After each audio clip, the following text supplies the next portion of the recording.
Estamos ya de vuelta acá a las 8:45. Bueno, el tema del presupuesto 2021 por casi 100.000 millones de quetzales y todo lo que ha provocado desde su aprobación a inicios de esta semana, casi a las 6 de la mañana, hay que decirlo, se aprobó esto. Y pues bueno, esto ha provocado rechazo en la población, hay convocatorias a manifestaciones, hoy hubo manifestaciones cerca del Congreso. ¿Qué va a pasar con el tema del presupuesto? ¿Cuáles son los escenarios? ¿Se puede vetar?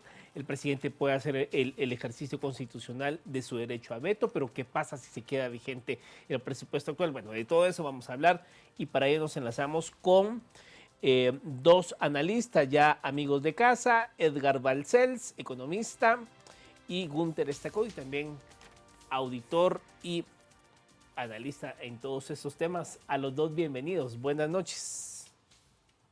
Buenas noches. Es un gusto estar con ustedes.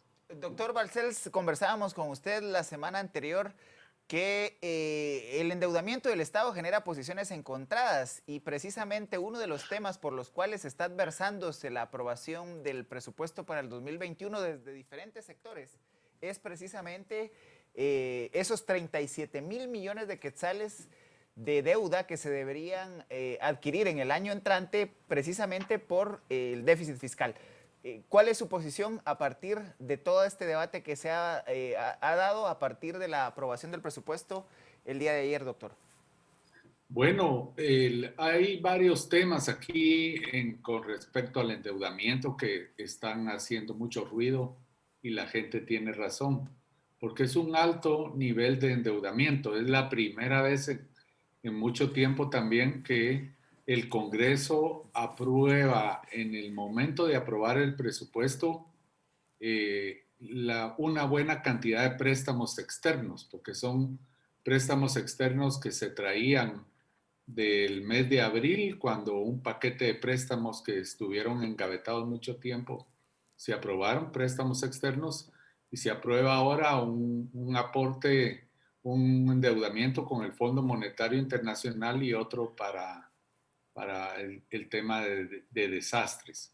Entonces se tiene una cantidad que entra ahora de deuda externa de 6.000 millones más 24.000 millones de deuda interna, pero el problema y lo que a la gente le cae muy mal es los destinos del gasto que se tienen, que es algo que vamos a platicar seguramente. Ahora, licenciado Gunther, al final del día, ¿qué sabor le queda a usted de boca en torno a esta aprobación? Más allá, digamos, de la parte técnica, los montos, el destino de los montos, eh, ¿cuál es su calificación de todo esto que ha pasado en los últimos días en torno a esto? Yo creo que el gran problema que hay, y es la molestia principal, es la no discusión del destino de los fondos, ¿verdad? Entonces, solo decir, vamos a endeudar al país y no tener un destino específico claro, creo que fue el problema, la principal malestar que existe. Y aparte de eso, quieren aprobar una ley para disminuir la cantidad de acceso a la información. Entonces, eso creo que crea demasiado malestar en la población. No hubo una discusión técnica y definitivamente creo que solo endeudar al país por endeudarlo, ese es el problema. Si hubiera habido una concientización de que el presupuesto se debía para una expansión, para una recuperación económica, como muchos economistas plantean, pues tal vez se entendería, pero no hay transparencia en ese sentido y eso deja un mal sabor de boca. Ahora, doctor Balcells, lo que ha planteado el licenciado Estacuy precisamente refiere cómo es de controversial la aprobación, o más bien dicho, el debate de los presupuestos en cualquier gobierno y en cualquier año. Con su larga y trayectoria experiencia, ¿cómo ve este hecho cuando han habido otros presupuestos que han sido hasta mucho más controversiales? Por ejemplo, el del Patriota, cuando el Congreso de la República solo aprobó los títulos de la ley del presupuesto de ingresos y egresos y no se conocía básicamente el contenido. Cada presupuesto ha tenido su debate y ha tenido su controversia, doctor. Sí, tienes toda la razón, pero recordemos que ya la gente viene cansada del mes de abril, donde preguntaba dónde está el dinero. Se amplió de una forma muy grande el presupuesto de este año y no se encuentran bien los recursos. Se centralizó, se utilizó un esfuerzo de centralización que es interesante porque normalmente se trabaja de una manera descentralizada. Se canalizó el gasto en los ministerios y sin embargo se ha visto la eficiencia en el gasto. Luego aparecen unas caletas por ahí, exministros de Jimmy Morales, muy importantes, también con unas claras señales de corrupción, problemas en el Ministerio de Comunicaciones, y luego aparece el Gabinete Económico y coloca en su anteproyecto 4.500 millones de quetzales que le llaman de reactivación, y el Congreso le da vuelta y los ubica sobre todo en los consejos de desarrollo.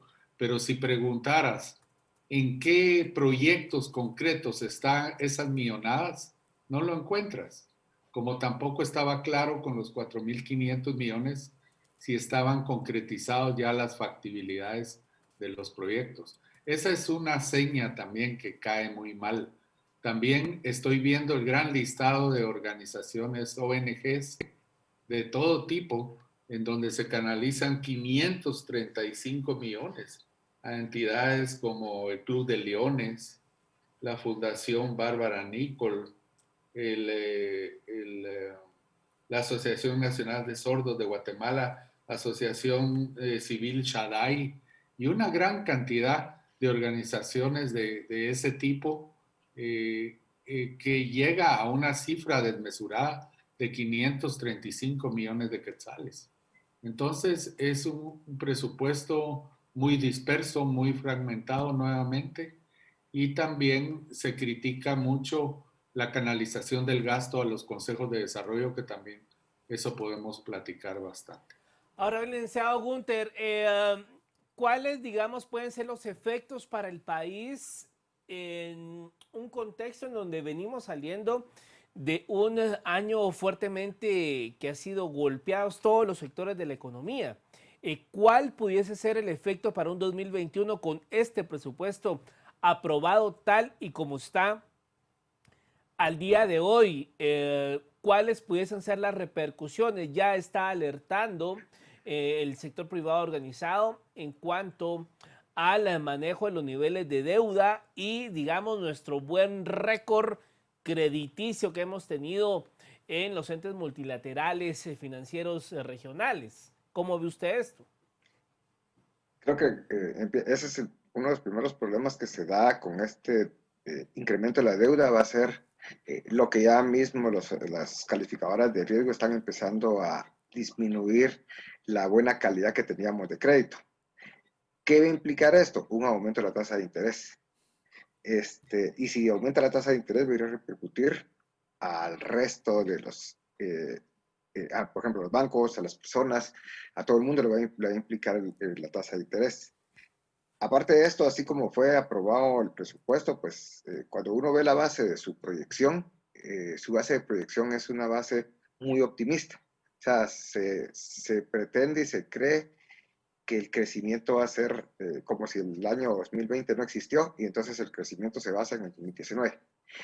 Esto no es del todo cierto, ¿verdad? Porque la economía se va a empezar a volver otra vez a generar todo su dinamismo, pero no sabemos, en primer lugar, si va a haber una segunda ola de COVID y además de esto, si realmente todas las proyecciones de crecimiento van a poderse mantener. Entonces creo que si esto no llegara a pasar y los gastos sí se usan, o sea, destinan todos los recursos que se pusieron en el rubro del presupuesto de gastos, el gobierno no va a tener otra opción que aumentar impuestos. Doctor Y Balcells, eso va a ser un problema. Doctor Balcells, profundizando en este planteamiento que ha hecho el licenciado Estacuy, también se ha empezado a conocer ya nuevas calificaciones que han circulado principalmente de Fitch y de Moody's, en donde se reduce el perfil pues, crediticio del país. ¿Cómo impacta esto a la inversión extranjera directa? ¿Cuáles son los riesgos que el país corre cuando las calificadoras internacionales empiezan a pues, reducir la calificación que le dan a Guatemala a partir de toda esta dinámica? Bueno, todo esto tiene una serie de impactos, porque recordemos, por ejemplo, que Fitch tiene calificaciones también a un nivel micro con diversos bancos en Guatemala.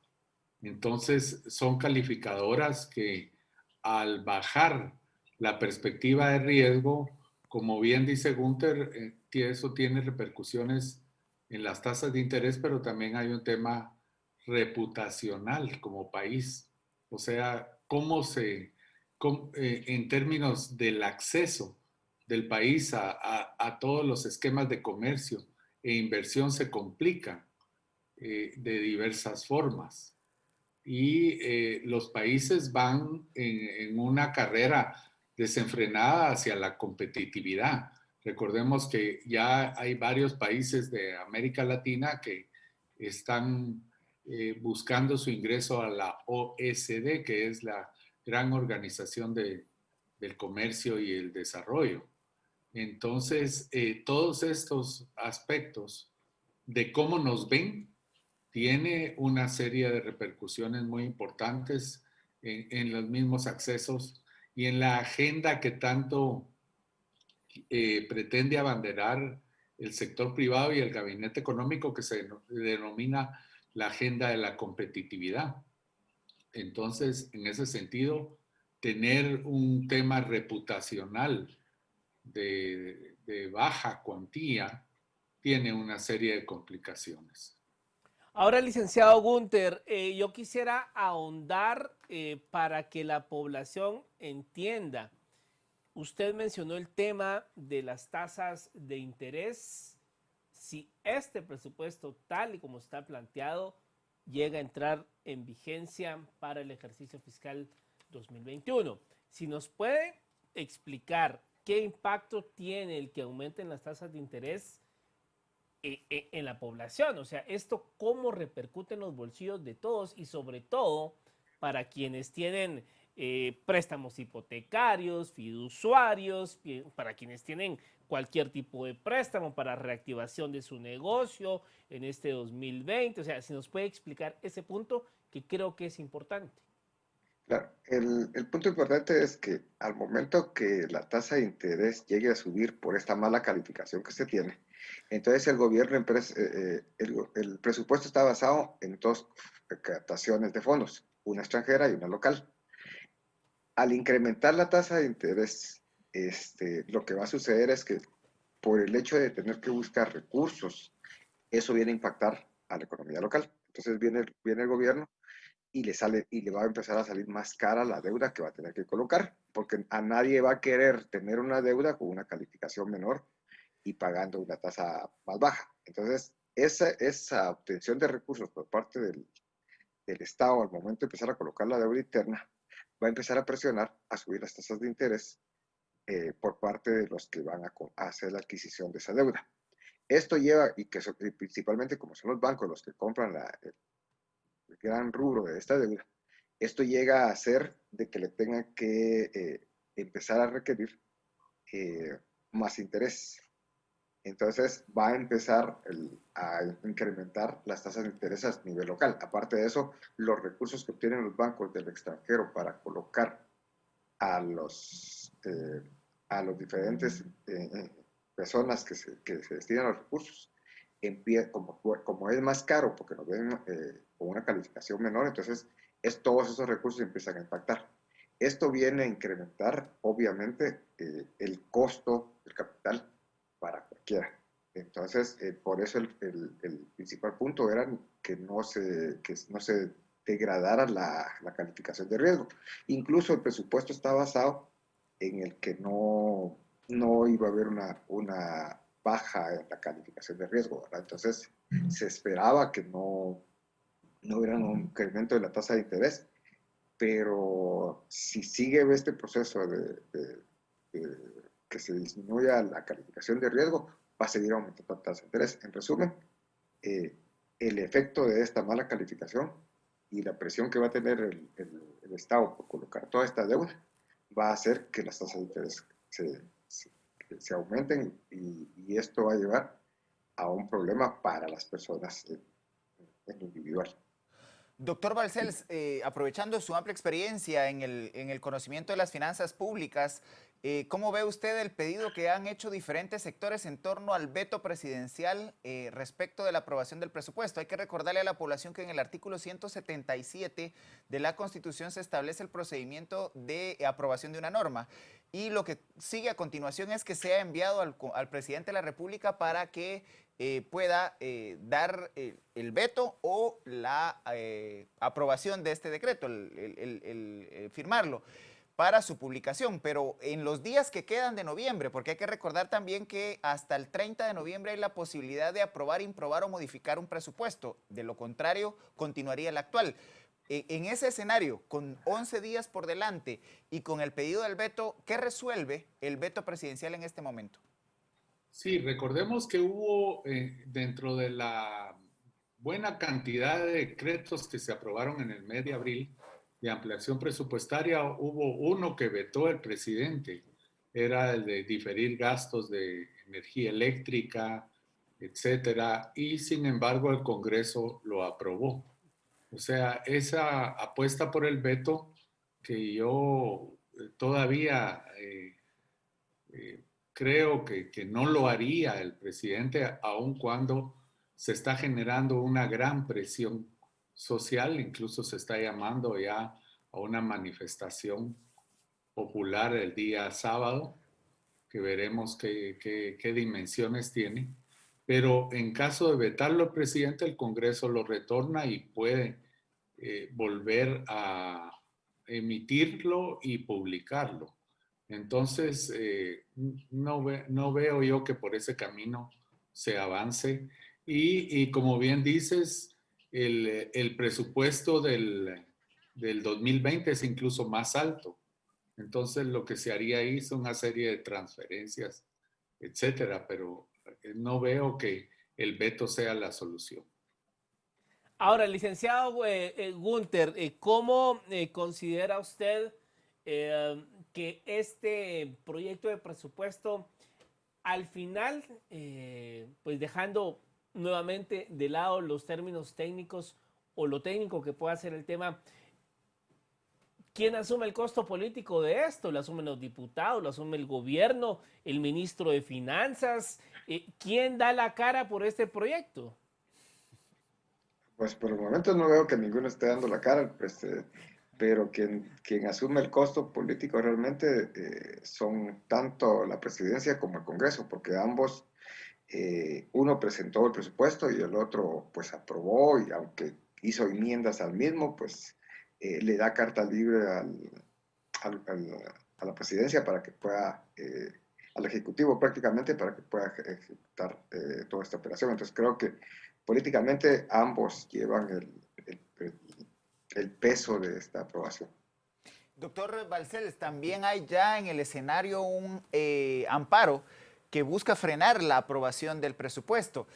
Teniendo en cuenta que el presupuesto actual viene vigente desde el 2019 y que para el 2020, como usted ha referido, sufrió una serie de ampliaciones a raíz de la pandemia, ¿cómo quedaría ese monto de 11,000 millones de quetzales que fueron aprobados con la excepción del artículo 133 de la Constitución en caso de catástrofes? ¿Cómo quedaría ese monto que ya fue aprobado como una ampliación al presupuesto vigente si por alguna razón no lograra entrar en vigencia el que fue aprobado el día de ayer? Bueno, sería un caso interesante porque el presupuesto actual llega a cerca de 108,000 millones de quetzales, ¿verdad? Incluyendo esa ampliación que se indica. Tendría que verse, queda como un techo y tendría que verse qué tipo de emisiones de bonos adicionales o si se vuelve a tocar la parte de calamidad que yo te mencionaba el día domingo que platicamos, que ya que se abrió esa puerta del Banco Guatemala, incluso Gunther habló de una posibilidad de una segunda ola de pandemia, por ejemplo. Entonces, esa parte de catástrofe y calamidad queda, y como ya se tocó, pues es un tema que se puede volver a experimentar. Ahora, Yo doctor, yo no le veo una, aun cuando a los del Banco Guatemala les aterra eso, yo lo que veo es que, por ejemplo, la Reserva Federal de los Estados Unidos, el Banco de Inglaterra, el Banco Europeo hace eso todos los días. Guatemala es uno de los poquísimos países, junto a otros del África, que se puso ese candado ridículo que le llamo yo. Pues. ahora, doctor, de darse este escenario, se llegaría a mucho más que 37.000 millones de déficit fiscal, es decir, de quedar el actual presupuesto de 108.000 millones de quetzales, el monto a endeudar sería mucho mayor al que está aprobado en el presupuesto que el día de ayer en la madrugada aprobaron los congresistas. Sí, es que tienen toda la razón y tiene toda la razón la gente. O sea, yo no soy partidario de ese notable endeudamiento. Ahora bien, lo que hacen los países desarrollados y algunos emergentes en desarrollo es adquirir esas cantidades de deuda, pero buscando un gasto que nosotros le llamamos en términos técnicos que tenga los mayores efectos multiplicadores. Por ejemplo, yo te decía el domingo que el déficit fiscal de los Estados Unidos en este momento es 15% del PIB. Pero el tema que molesta mucho es invertir y asignar recursos a entes como los consejos de desarrollo, que estamos bien seguros que tienen una bajísima capacidad de ejecución y es muy porosa esa modalidad de financiamiento. No se ubica en proyectos que tengan un efecto multiplicador. Guatemala tiene un tremendo problema de manejo y diseño de su inversión pública. Ojalá algún día podamos platicar más ampliamente de eso, pero eso tiene que ver con la débil posición que le da los gobiernos a la CEGEPLAN, en donde ahí se ubica el rectorado de lo que se denomina el Sistema Nacional de Inversión Pública. Yo sí creo en la necesidad de una centralización, que tal vez también lo platicaba con tu persona hace un tiempo. Tiene que existir un proceso de centralización, de redireccionamiento del gasto y luego canalizarlo bajo diversos vehículos hacia la descentralización. Pero no podemos seguir en esa obra pública hormiga que le hemos llamado nosotros. Es una obra fragmentada, de malísima calidad, en donde la ingeniería deja mucho que hablar. Entonces, ese es el problema que tiene este endeudamiento. Además, te estoy mencionando 535 millones en una serie de organizaciones no gubernamentales totalmente desconocidas. Para Entonces, finalizar, licenciado Gunther, nos quedan ya segundos. Si la solución no es el veto, y pues bueno, queda vigente el presupuesto actual, y los diputados pueden todavía, pues, redireccionar, cambiar cosas, poner cosas.